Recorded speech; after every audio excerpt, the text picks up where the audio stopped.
sustainable practices which are taking place in the school campuses, and understand some quantifiable outcomes and blueprints of some projects which have really worked well for you. So the audience can have a roadmap that if they really want to replicate any one successful project at their school. I'm actually very happy today because I represent about 40,000 students as the director of 16 schools in Hyderabad. Just recently located, I'm 1 month old in Bangalore. So Delhi Public Schools and Pallavi International Schools. So that's about 40,000 students and 5,000 plus staff members, and just multiply that into families. Because today when I talk about the conscious and consistent efforts that we've taken over the years towards building green campuses and also develop a green curriculum, humble efforts though, because you really cannot say that you've done it all. These are like drops in the ocean, and there are commas to it, and there's going to be a lot more that we can do. And also the projects that I share probably will ring a bell in most of the educators here, a familiar note, but then the fact that the impact, the reach has been so huge and humongous, that makes the difference to the projects is what I feel. We started off by adopting core components in our schools over the years, especially that of health, environment, and values. In fact, the calendar has projects running across the school year, across the whole school level, both Cambridge and CBSE, whether it's the early years program or senior school. And most of the projects are whole school projects and not standard, kind of just one level.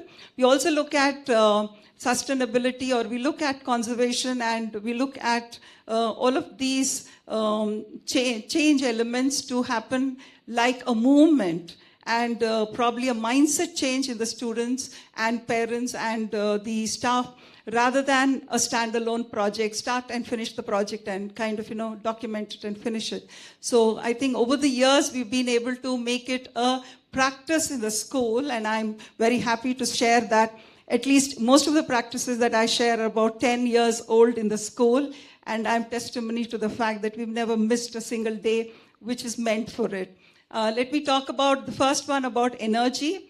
The main campus, which I've headed till January, has 8,350 students and 22 acres with a residential campus and all the other 15 schools. So we are mindful of the energy usage in our schools. So every Tuesday we created an earth hour from 9 a.m. to 10 a.m., shutting down all the power systems across the school except the CC camera room.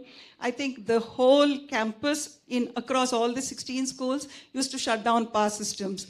We also, post-COVID, encourage children to be outside of their house in the garden or anywhere outdoor for an hour in the evening, shutting down power systems in their own homes. Trust me, if we probably will not achieved 100% kind of a follow, but I'm sure about 80 to 90% believe in this. School has followed it religiously on all Tuesdays, and parents have adopted it, and students to a large extent. I think that's a big, I would only like you to visualize the kind of change that has brought in our electric meters and readings. Beyond that, our chairman, the promoter of 16 schools, is a civil engineer and a green energy producer. So all our schools are mostly solar paneled. So that's also adding to the fact that we're able to save energy and bring in a conscious effort towards that. In fact, most of our schools are IGBC rated with a platinum rating. So bringing in certain infrastructural changes that would lead to becoming green buildings. And therefore, we also have had the green flag awarded for the last 4 years. This is one of the projects that I spoke about. The next one I'm talking about is Wheelathon, or rather cycling. Moving consciously, bringing in the cycle into the life of our students who are seeing four-wheeler. Hardly 16 years, they don't even have a license, and they want to be sitting behind the wheel of a four-wheeler. So we brought in consciously cycling as a habit and a fitness kind of a mantra into the students. Conducting Wheelathon, a project where about 10,000 students might cycle, but that is a day's project. But otherwise, what we did is we encourage students of secondary and senior school to sign in to travel to school by cycle by giving them a permission note. and almost 300 to 400 students adopted that mode. Further, we also consciously and carefully moved children from own transport to school transport. So we have about 160 buses in one campus, and you can imagine you multiply it with the other schools. Most of the children travel by school buses, and quite a few parents willingly move to pooled car transport. So slowly, carefully, carbon footprint to talk about in schools is a big word, but I think small efforts does make a difference. The third project, I'm mindful of the time given to us. The third project that I must touch base is about paper. Just imagine 8,350 students, and if you're going to provide them daily worksheets and test papers and assessment and reading material, where are we going to, what would we be doing in terms of being conscious about our contribution to conserving resources for the future. So mindful of that, we created our own ERP solutions and LMS such that no student is given, rather I won't say 100% no, because the early years program, it doesn't work that easy to be on the digital mode.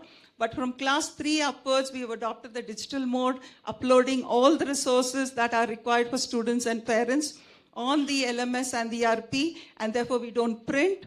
And further to that, very importantly, the students give away all their books at least twice a year to ITC, and we are intending to work with GoSharpener henceforth, where they are given stationery in return.